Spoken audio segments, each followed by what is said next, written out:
Olá, pessoal. Muito bom dia a todos. Que Jesus nos ampare, que os bons espíritos nos inspirem nesses instantes que vamos passar reunidos para dar continuidade aos nossos estudos sobre a educação espírita. Então, vamos fazer a nossa prece, né? Elevando o nosso pensamento a Jesus, nosso Divino Mestre, trazendo em nossa tela mental a lembrança de um Jesus vivo, luminoso, envolvendo nossas mentes e os nossos corações. E assim, Senhor Jesus, mais uma vez nos encontramos aqui reunidos em Teu nome, rogando o amparo da espiritualidade amiga, a fim de que os nossos estudos possam se transcorrer num clima de muita paz e de muita harmonia e entendimento. Que assim seja, graças a Deus. Bom, o nosso livro, né, a Educação Espírita, da Heloísa Pires, hoje trata especificamente do tema 7, né? Ela diz respeito ao item 7 do livro, que é a educação na família, né? Ela diz respeito à educação na família. E ela inicia efetivando a necessidade da família apresentar, né? De entender, de procurar aproximar essa criança da casa espírita, né? Então, a casa espírita, ela vai ser entendida pela criança logo de início como sendo um local tríplice, né? Ela vai ser um templo, ela vai ser vista como um templo que nos leva a nos encontrarmos com Deus, né? Entendendo que o encontro com Deus, ela se dá todos os dias, ela se dá em todos os momentos, em todos os instantes. Entretanto, é na casa espírita que nós passamos para prestar um pouco de atenção nisso, né? É lá na casa espírita que são feitas as reflexões. Nós vivemos num mundo, aí parafraseando um pouco José Saramago, né? Quando ele trata do seu livro Ensaio sobre a cegueira, né? Quando ele fala, né? De que nós somos cegos que enxergamos, né? Então nós temos a capacidade de ver, nós temos a capacidade de enxergar, entretanto nós não conseguimos muitas das vezes enxergar a realidade como ela efetivamente é, né? Porque a gente olha para a realidade e não a interpreta como ela de fato é. A gente olha para ela e vê de uma maneira desfocada, de uma maneira preconceituosa, de uma maneira distorcida, né? E isso faz com que a gente não enxergue como de fato ela é, ou faz com que a gente enxergue como nós queremos que ela seja, aquilo que atenda aos nossos interesses, que atenda às nossas vontades, e faz com que a gente distorça essa realidade. Então, Herculano Pires, né, a Heloísa Pires, ela fala da necessidade da gente levar a criança à casa espírita, né? Quando a criança entender que lá, né, na casa espírita, nós temos a oportunidade de fazer determinadas reflexões que modifiquem a nossa maneira de olhar o mundo, né, que faça com que a gente organize determinados pensamentos e que faça a gente olhar o mundo de uma maneira diferente, a gente vai ter uma relação com Deus de uma maneira completamente diferente. Não é que a casa espírita vai me dar a receita de como agir, mas a casa espírita vai promover reflexões, né, fundamentais para que a gente possa olhar o nosso mundo de uma forma mais ampla, de uma forma mais aberta, né? As pessoas, ultimamente, né, elas são muito rasas, né? Elas têm uma profundidade de pires, né? De superfície. Então, as pessoas formam opiniões em questões de minutos, em questões de segundos, sobre fatos que não pararam para pensar, que não pararam para estudar, que não pararam de fato para refletir com profundidade sobre as coisas, né? Então, imediatamente a gente toma partido de uma pessoa, de uma realidade, de uma posição, e a gente diz aquela opinião e passa a defender aquilo sem, na verdade, analisar todos os seus aspectos. Então a gente é muito mais passional do que efetivamente racional, né? E a gente acaba sendo cúmplice de determinados erros, de determinados desatinos, não porque a gente quer ser assim, mas porque a gente se deixa levar por não enxergar de fato a realidade que está por trás. Então, a necessidade de refletir, a necessidade de entender o que está por trás é elemento fundamental. Então, o Espiritismo, quando ele nos leva, né, quando ele nos leva a pensar sobre Jesus, a pensar sobre Deus, a pensar sobre o nosso papel de filhos de Deus, nos lembrando que somos filhos de Deus, nos lembramos que somos espíritas e temos uma responsabilidade, isso faz com que a gente tenha uma relação com as nossas atividades, com as nossas experiências de uma forma diferente, né? Adorar a Deus, adorar a Jesus, adorar aos bons espíritos, na perspectiva do Espiritismo, faz com que a gente entenda que essa adoração não é ser, digamos assim, uma espécie de bajulador de Deus ou bajulador dos espíritos, né? Ou bajulador de Jesus. Não é isso, não é disso que se trata. O que os espíritos não precisam de bajuladores e nem querem esses bajuladores. O que os espíritos querem, né, é que a gente, quando for se relacionar com Deus, e como é que a gente se relaciona com Deus? Na nossa vida diária, no nosso dia a dia, a cada segundo que a gente acorda, que a gente dorme, que a gente se conversa, que a gente discute, que a gente observa, enfim, de todas as maneiras, a gente está tendo experiências com Deus. E nessas experiências, Deus quer alguma coisa de nós. E para que a gente possa entender o que Deus quer de nós e nos coloque numa melhor situação, é prestar atenção na situação, é pensar, raciocinar, tentar entender onde que estão os impulsos, não agir por impulso, né? Refletir sobre a melhor atitude, lembrar que a gente é espírita, tentar buscar os aprendizados que a gente tem. Então, esse segurar do impulso, esse prestar atenção, esse entender que durante a vida, né, que durante a nossa vida, que durante a nossa situação, a gente vai estar sempre sendo chamado, a gente vai estar sempre sendo chamado a alguma coisa,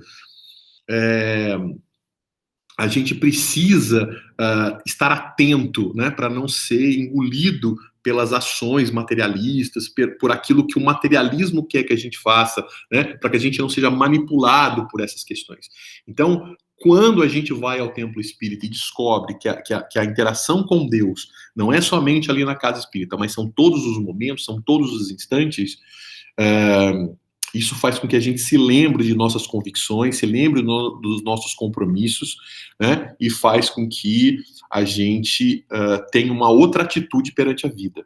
Então, ir ao centro espírita no aspecto, para entender o seu aspecto de templo, é para entender que você não encontra Deus lá, você aprende como ter uma interação com Deus todos os dias, todos os instantes, porque a nossa religião, né, religião no sentido fundamental da palavra, ela é individual, porque ela está relacionada na minha religação com o Criador, e isso ninguém pode fazer por mim, a não ser eu mesmo. Então, a minha religião fundamental é comigo. Então, qual é a relação do espiritismo nesse processo?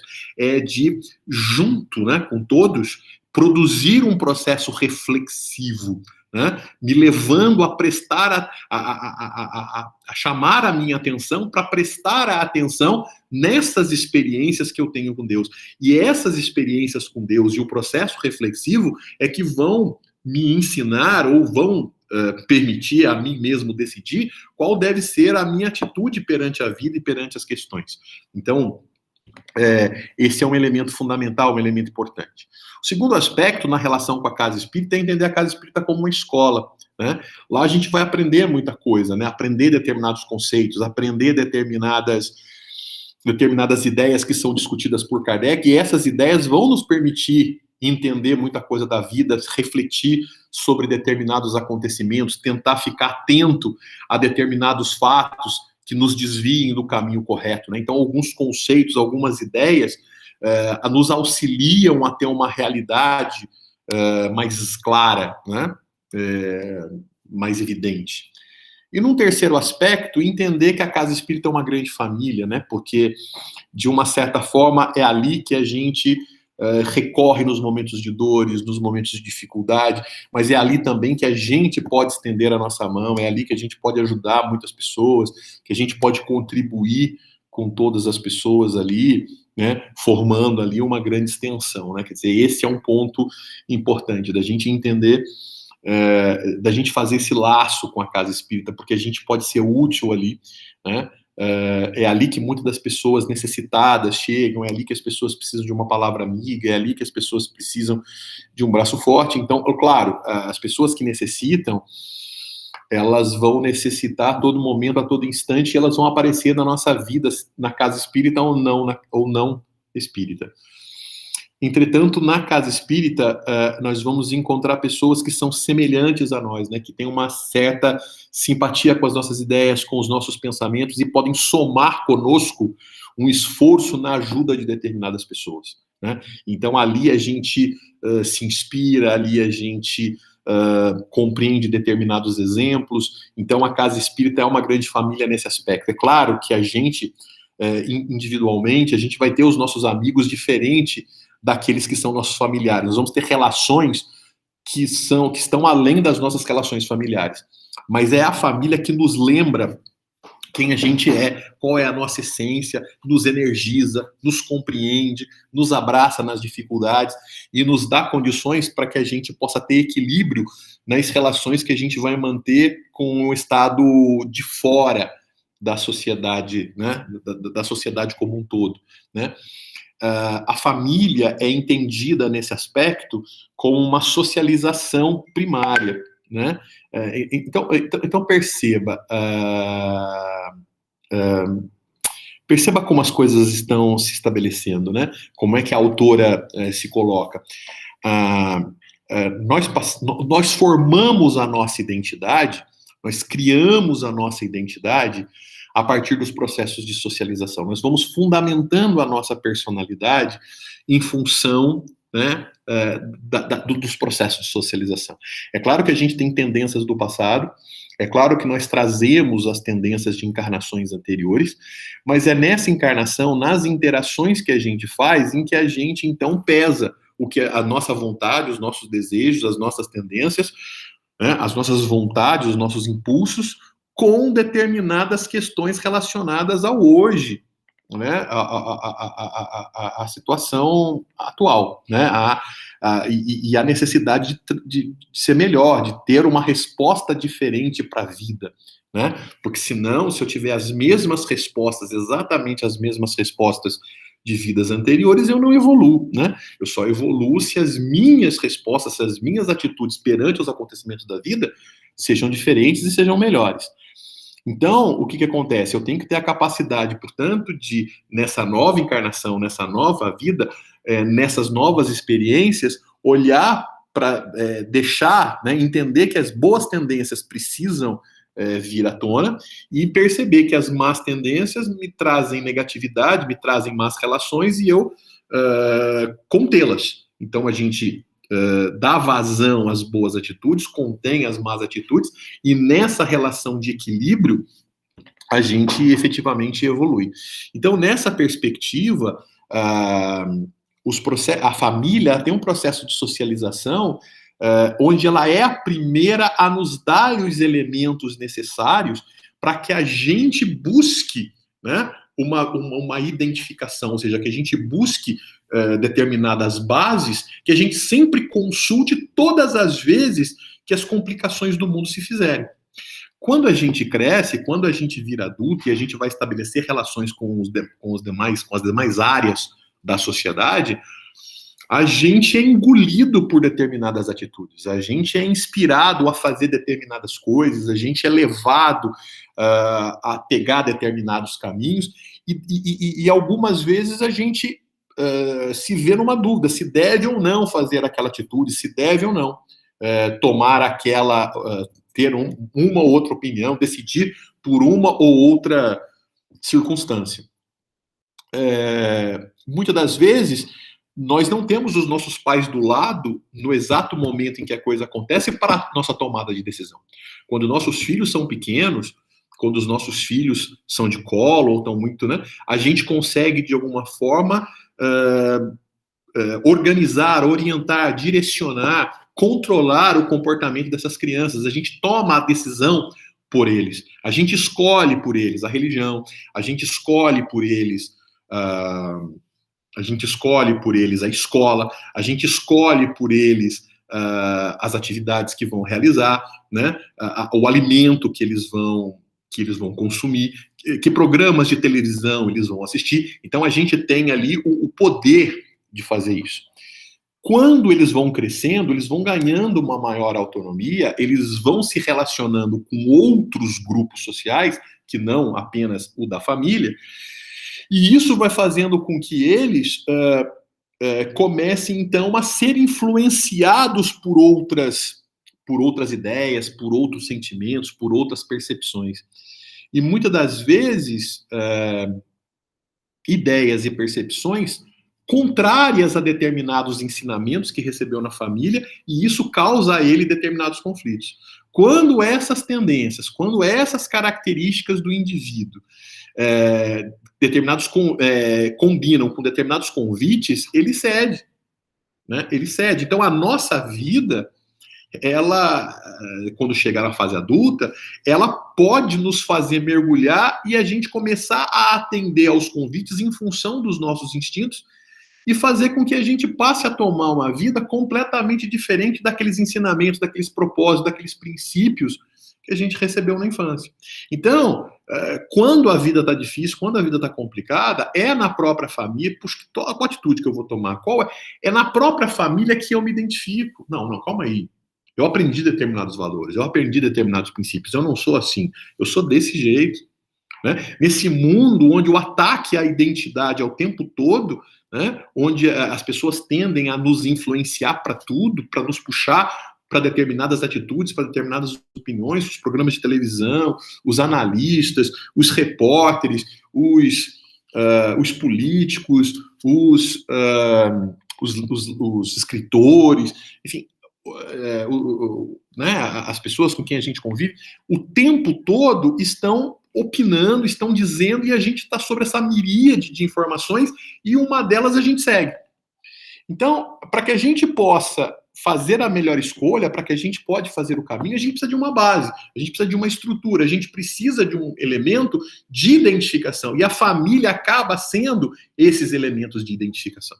Né? Então a família precisa dar essas condições. Então, essa coisa, normalmente a gente às vezes ouve, não, eu vou ser democrático, ele escolhe o que ele quer fazer. Não, na infância é o momento da identificação. Né? É o momento onde a gente apresenta os modelos para que o indivíduo estabeleça uma base de personalidade, de identidade própria. A partir daí, esse indivíduo vai ter uma relação com o restante da sociedade de uma maneira mais autônoma. Perceba que se ele não tem essa base, ele é um indivíduo que, quando ele chega para se inserir na escola, para se inserir no trabalho, para se inserir num grupo de amigos, para se inserir digamos assim, numa socialização secundária, entendendo que a socialização primária se dá na família, se dá na relação com os pais, se dá na relação com os irmãos, se dá na relação com os primos, se dá na relação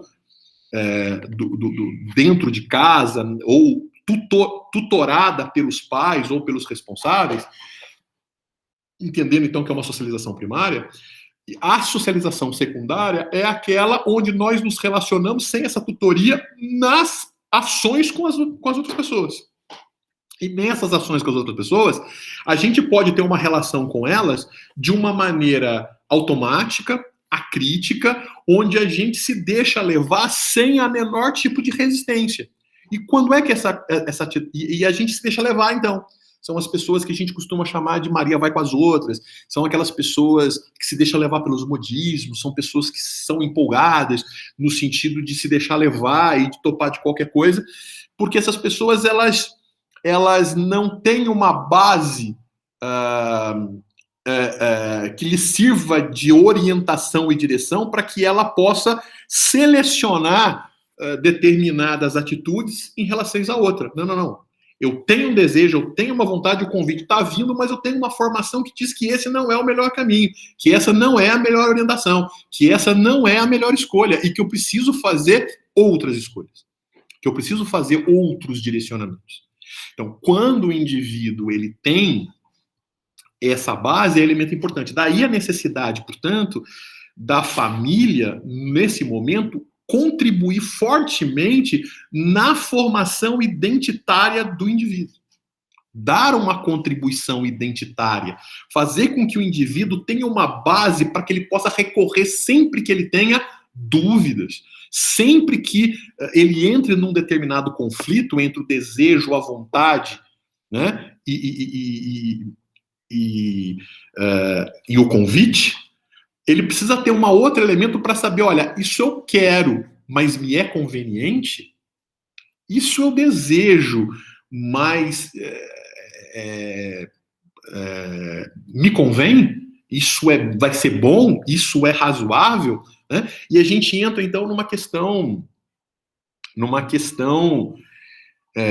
moral e ética, né? Porque nós temos, então, valores morais, né? E reflexões éticas. Né? E eu coloco nesse aspecto para facilitar o entendimento.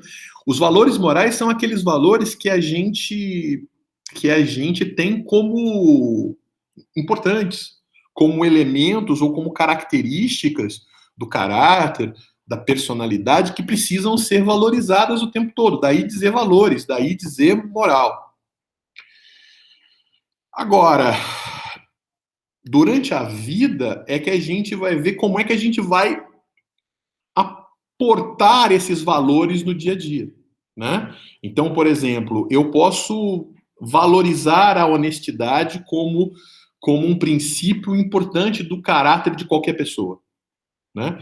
Mas no meu dia a dia ocorrem circunstâncias que relativizam a possibilidade de honestidade e que me cobram, então, uma definição de honestidade. Então, ser honesto, né? Ser honesto. Então, eu vejo um dinheiro na rua. Esse dinheiro tá ali, alguém perdeu. A partir do momento que ele perdeu, o dinheiro não é de ninguém. Então, eu posso pegar. Ou não. Ou, não. Esse dinheiro não é meu. Esse dinheiro foi de alguém que caiu aqui, né? Então, eu não posso pegar. Então, qual é o critério? Quer dizer, qual atitude é coerente com o valor da honestidade? O fato de pegar esse dinheiro faz com que você deixe de ser honesto? Ou não? Ou não? Isso não existe conflito. Então, ou seja, diante dessa circunstância, existe a circunstância, existe a vontade, existem influências das coisas que eu ouço, do grupo que eu participo, mas existe um grupo fundamental, que foi aquele que moldou a minha personalidade, que me ensinou a tomar as decisões, que num determinado momento foi a base para as minhas atitudes. E todas as vezes, então, que o indivíduo entra numa crise, faço isso ou faço aquilo, pego ou não pego dinheiro, eu vou estar indo contra ou não a moral, né? Porque é nesse momento que o indivíduo, então, vai fazer uma reflexão ética, né, para aplicar a moral que ele aplaude no dia a dia. Então, a partir do momento... Então, a hipocrisia, né, que é uma palavra de natureza grega, cujo significado é mascarar-se, usar uma máscara, fazer uma interpretação, ou seja, eu defendo algumas coisas, mas na hora de agir eu sou diferente. Então, quando é para falar para as pessoas, eu ponho uma máscara, mas quando é para agir eu faço outra coisa. E aí tem uma relação com o que Jesus falou, né, de sepulcros caiados, bonitinhos por fora, pintados por fora, mas podres por dentro. Muitas das vezes não tem intencionalidade, ou pelo menos uma intencionalidade consciente. O indivíduo age sem perceber que está indo contra a sua própria moral, porque lhe falta ética, lhe falta reflexão, ou a sua ética, ou não é que falta ética, né? A sua ética que não é boa, né? A sua ética que não foi oportuna, né? Então, ele teve uma ética porque ele teve um jeito de pensar que justifica aquele comportamento dele. Né? A questão fundamental, pelo menos ele justifica para a sua própria consciência, ou ele justifica para as pessoas, né? Como, por exemplo, a vida dos espertos, o importante é levar vantagem. Então, não é que eu seja desonesto, eu só não sou bobo. Então, perceba que esse tipo de frase é uma frase. Se você não pegar, todo mundo vai pegar, então você está sendo bobo, você não está sendo honesto. Não é uma questão de ser desonesto, é uma questão de não ser bobo. Então, essas falas são falas que são atitudes éticas que, na verdade, organizam a moral, ou seja, não me tiram a moralidade, mas criam uma desculpa consciencial para que eu transgrida uma regra que eu aprendi desde o começo, ou que, por viver numa sociedade que valoriza isso, faz parte de mim. Então eu bato palma para a honestidade e eu quero a honestidade das pessoas para comigo. Contudo, quando é para eu agir com honestidade, eu posso relativizar. E essa relativização tem a ver com os mecanismos éticos, ou seja, tem a ver com essa reflexão da moral no nosso dia a dia e nas nossas ações. Perceba que essa reflexão é uma reflexão todos os dias, é uma reflexão em todos os momentos da vida, porque cada atitude da vida é uma escolha, e cada escolha tem a ver com esse mecanismo ético. E perceba que tem a ver com a questão religiosa, porque quando eu entendo que o meu comportamento é um comportamento que eu quero que agrade a Deus, porque me aproxima de Deus, que me religa ao Criador, me deixa em harmonia com o universo, ela é religiosa. Então é uma ética religiosa. E quem me dá essa base? Quem me dá essa estrutura? Quem me estabelece essa base? É a família, porque é a família que me apresenta a religião, é a família que me apresenta os valores, mas acima de tudo é a família que, de alguma forma, ela embasa o indivíduo para fazer as suas escolhas, para que ele possa, naquele momento, ter uma base para fazer as suas reflexões éticas. Então, quanto mais a família ensinar pelo exemplo, fundamentalmente, por isso que o exemplo é importante, porque não é só você falar, mas é você mostrar como agir diante daquela fala. Então você ensina um princípio moral, e quando o filho vê você diante de uma... Quando o filho te vê diante de uma... de uma dessas circunstâncias que trazem conflito, né? Que trazem essa situação em que você é desafiado a aplicar aqueles valores morais, ele vai aprender na prática como é esse processo reflexivo para tomada de decisões. Então, o exemplo por isso que se fala, né, que a palavra ensina, mas o exemplo arrasta. Né? E ele arrasta porque, na verdade, você está ensinando o indivíduo a tomar atitudes a partir de conhecimentos. Então, não é só o conhecimento, mas é a atitude. Né? Então, é a família que toma esses exemplos. Então, a Heloísa, ela chega a dizer, então, que quando você leva o filho à casa espírita, você está tomando uma decisão, enquanto família, de dar a base, fazendo a escolha para o filho, para dar a base dessa identidade. Se mais tarde ele optar por não ser espírita, se mais tarde ele optar por não ir à casa espírita, isso é uma escolha dele. Mas você tem que dar a base, a estrutura, né, que você acha melhor, para que ele tenha uma identidade, para que ele entenda aquilo, para que aquilo seja um elemento, inclusive, para que ele escolha a sua própria religião, para que ele possa assumir determinados outros comprometimentos, determinados outros compromissos, né, nas suas escolhas e tudo mais. Então, ela fala, então, que, por exemplo, às vezes um determinado pai espírita matricula o filho numa escola católica, ou matricula o filho numa escola protestante, e isso gera na criança um determinado conflito, porque existe uma incoerência entre aquilo que ela aprende nos estudos da casa espírita com aquilo que ela vê na escola, com aquilo que é ensinado, né, naqueles valores. Então, a necessidade, por exemplo, né, de se levar à escola com valores coerentes com aquilo que você ensina, é elemento importante. É claro que nós não temos escolas espíritas, né? Nós não temos escolas espíritas. Pelo menos aqui, muito próximo a gente, nós não temos. Então, isso acaba sendo um grande problema. E, às vezes, nós temos escolas boas, que são católicas, às vezes temos escolas boas, que são protestantes, né? Mas, e aí a gente acaba não tendo muita escolha. Mas o importante, então, nesses casos, é que a gente não deixe de levar a casa espírita, é que a gente oriente, né? É que a gente faça discussões, que a gente faça reflexões, que a gente dê o exemplo nas escolhas, né? Dê o exemplo da frequência na casa espírita, da valorização na casa espírita, não na perspectiva de que a casa espírita é infalível e que as pessoas na casa espírita não são infalíveis. Não é isso. Porque se você disser isso, você vai estar errando. As pessoas erram, o ser humano é falível, né?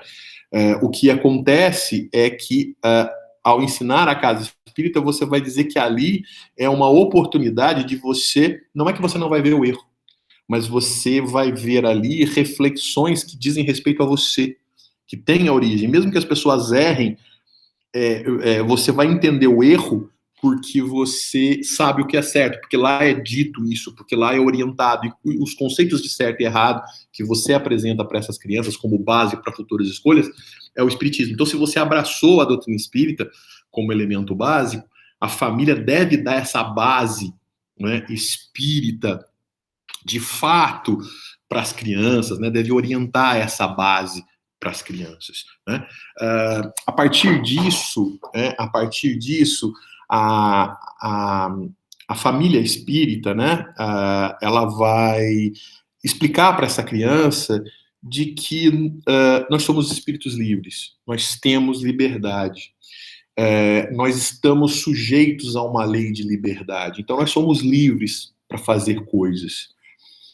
É verdade que existem leis, né, que me dizem que eu não devo fazer e que eu devo fazer. E aí algumas pessoas entendem, então, que se existem leis, que se existem regras, então não existe escolha, não existe liberdade. Veja, a liberdade, ela é a possibilidade de escolha. A lei é um orientador. A lei é um orientador. E nesse aspecto, por exemplo, é proibido matar, porque se você matar, você vai preso. Isso não significa que você não possa matar. Significa que a lei está dizendo que se você matar, você vai ter que resgatar esse erro. Você será punido. Então, ela aconselha que matar não é a melhor atitude para você tomar. Mas a lei não impede que você mate. Né? Então, a lei diz que você não deve matar, você não deve roubar. Tá certo? Entretanto, você pode roubar, você pode, porque se existe a lei que proíbe, é porque existe a possibilidade de. Se não existisse a possibilidade de, não existiria motivo de existir proibição, tá certo? A partir de hoje, eu proíbo que as coisas, ao invés de cair, flutuem. Essa proibição, ela não faz o menor sentido, porque os corpos são atraídos pela força da gravidade e as coisas não flutuam. Ponto. Né? Ponto. Não, mas existe a bexiga, não sei o que tal. Mas a bexiga não é que ela não está sendo atraída, ela está se colocando numa posição acima daquelas coisas que são mais pesadas.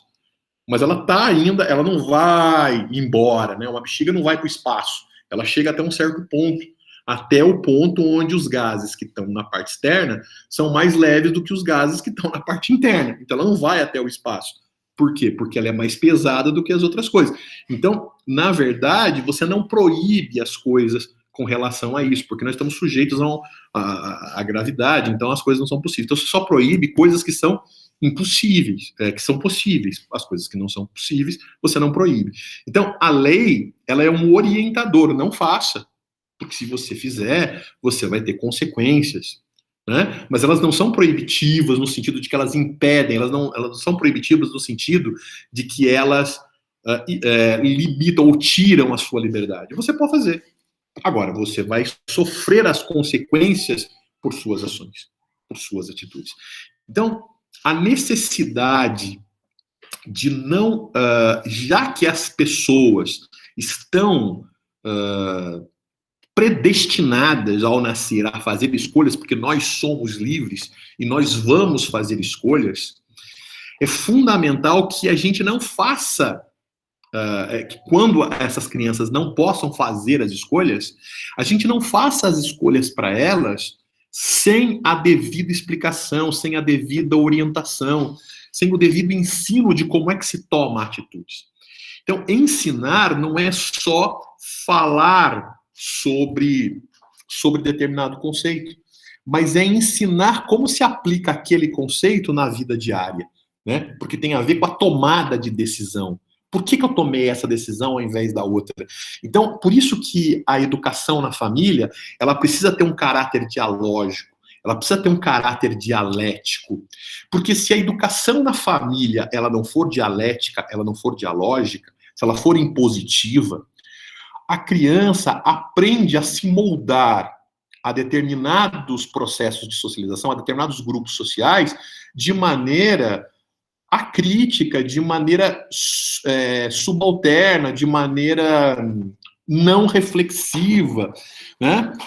Portanto, quando ela sair do domínio da família, ao entrar em contato com uma outra sociedade, e essa sociedade lhe impuser uma ideia, um princípio, ela se molda não de maneira crítica, não de maneira a resistir a essa moldagem, né? E de usar o processo de reflexão, de pensamento, para ver se essa influência externa ela é boa ou ela é ruim. Né? Não, calma aí, eu tenho que ter uma relação. Mas se ela não aprendeu isso, ao contrário, se a maneira com que nós fizemos as escolhas pelos nossos filhos, elas não ensinaram os filhos eu estou tomando essa escolha por causa disso, disso e daquilo.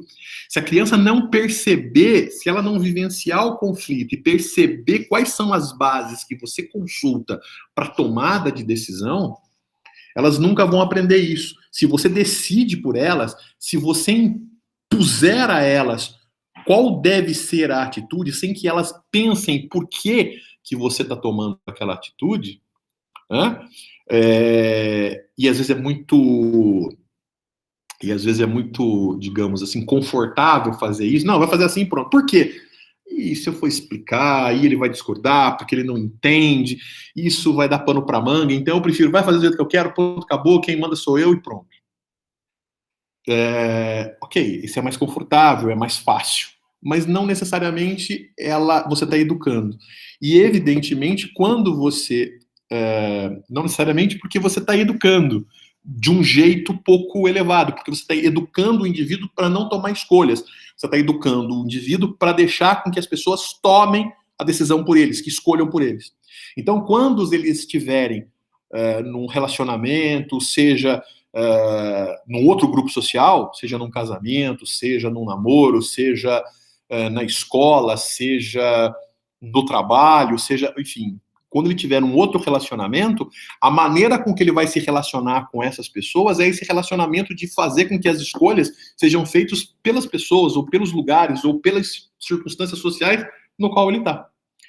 A necessidade, portanto, né, da família ser uma base, né, ser uma estrutura de ensaio, para que a criança aprenda conceitos, mas aprenda também sobre a tomada de decisão em função desses conceitos, é elemento fundamental. Né? Então, entender que somos livres, e entender que somos livres significa dizer que não significa dizer que nós não estamos livres de consequência.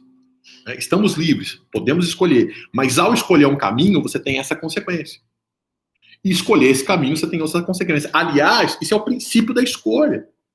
Há quem diga que não, mas se você é punido, então você não tem escolha, você tem que só seguir esse caminho. Não. É exatamente pelo fato de ter consequência é que você tem escolha. Porque se não tivesse consequência, se tanto faz eu fazer tal situação quanto eu fazer situação, nada diferente acontece, então não foi escolha. Só tinha uma coisa, porque o resultado é o mesmo. Olha, se eu comer o doce A e comer o doce B, e como consequência for ambos têm o mesmo gosto, então não tem escolha entre fazer A e B. Por quê? Porque qualquer um que eu escolha vai ser a mesma coisa. Só tenho escolha quando as coisas são diferentes, quando tem gostos diferentes os doces. E aí, quando eu escolho o doce A, o meu prêmio vai ser saborear o sabor daquele doce. Agora, vai ser também lidar com a frustração de não experimentar o sabor do outro doce. Por isso que a escolha precisa ser bem pensada, precisa ser bem estabelecida, porque quando você faz uma escolha, existe necessariamente uma frustração, porque ao escolher um caminho, você abre mão de um prazer, de uma sensação, das consequências daquela escolha, para ficar com as consequências, os sabores, os sentidos da outra escolha. Então as escolhas têm caminhos. Num primeiro momento, as consequências da escolha podem ser boas. O problema é a longo prazo. Né? É aquela história de Jesus sobre a porta larga e a porta estreita. Né? Você tomar um determinado caminho agora é uma escolha prazerosa agora.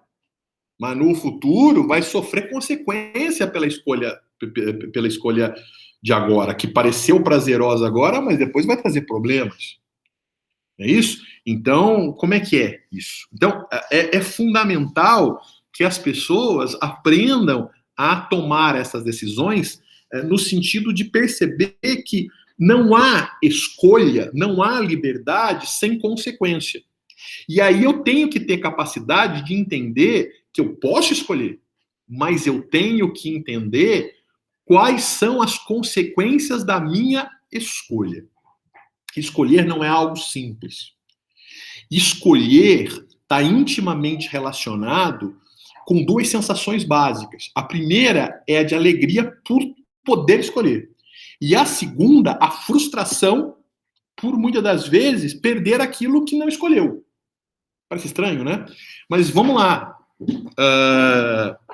Quando alguém chega para mim, imaginem vocês, quando eu chego em vocês e digo assim, olha, vocês podem escolher o que você quiser que eu dou. Então, vocês querem um carro? Queremos. Então, pode escolher qualquer carro do mundo que é seu, eu te dou. Naquele momento em que oferecem essa liberdade para você, a liberdade de escolha, você pode escolher qualquer carro do mundo e vem aí, então, a alegria por poder escolher, por ter a liberdade. Mas imediatamente vem a angústia, porque a partir do momento em que você escolhe... Veja, no momento em que lhe dão a oportunidade, todos os carros são seus. E é por isso que vem a satisfação, porque todos são meus. Dos carros que existem no mundo, você pode escolher qualquer um. Então, nesse momento em que eu ainda não escolhi, mas eu tenho a opção de escolher, todos os carros são meus. Mas a partir do momento em que eu escolho um, eu perco todos os outros. Então aí vem a frustração de dizer, olha, se eu escolhi esse, eu vou experimentar as consequências dessa escolha. E eu estou abrindo mão das consequências de todas as outras opções que eu tinha. E isso causa uma angústia, porque qual é a melhor escolha? Qual deve ser a minha atitude diante desse processo? Então, os filósofos existencialistas, Jean-Paul Sartre, Simone de Beauvoir, Kierkegaard, né? Soren Kierkegaard, Martin Heidegger, né? Esses filósofos, eles diziam que o ser humano está condenado a fazer escolhas, está condenado a ser livre. E por que eles dizem condenado? Porque ao ter que fazer escolhas, surge a angústia. A angústia do medo de se frustrar. Porque você só tem escolha se você tem consequências diferentes. Agora, qual é a consequência que você quer? E qual a consequência você abre mão em nome da consequência que você quer? É claro, então, que para você fazer escolha, você tem que ter bases.